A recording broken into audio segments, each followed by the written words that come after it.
இந்த ஒரு நாட்டில இளவரசர் வந்து வாழ்வீச்சுல வந்து ரொம்பவே திறமையானவர். அந்த நாடே அவருடைய வாழ்வீச்சுக்கு வந்து ஈடு கொடுக்க முடியாது. அப்படி இருக்கும்போது, அவர் ஒரு நாள் தன்னுடைய அரண்மனையில வந்து பயிற்சி பண்ணிக்கிட்டு இருக்கும்போது, ஒரு எலி வந்துச்சு. அத அவருடைய வாளால வெட்ட பாத்தாரு. அது தப்பிச்சு ஓடிருச்சு. அப்போ வந்து ரொம்பவே சோகமாயிட்டாரு. அப்போ வந்து அரசர் வந்து கேட்குறாரு, "ஏன் சோகமா இருக்க?" அப்படின்னு சொல்லிட்டு. "இல்ல இந்த மாதிரி ஒரு எலிய வந்து என்னால வெட்ட முடியல. ஆனா நான் வாழ்வீச்சுல வந்து சிறந்தவன் அப்படின்னு சொல்லிட்டு.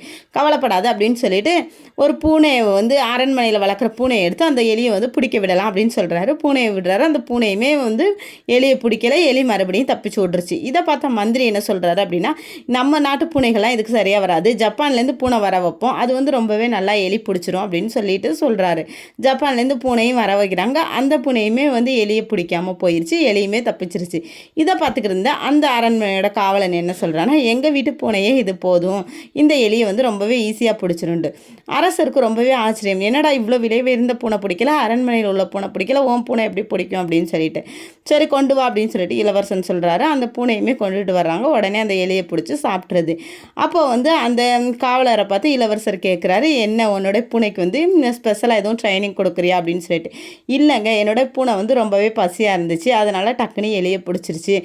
அரண்மனையில உள்ள பூனையும் நல்லா சாப்பிட்டுட்டு தூங்கும். அதனால வந்து அதுக்கு வந்து எலி பிடிக்க அவசியம் இல்ல" அப்படின்ட்டு.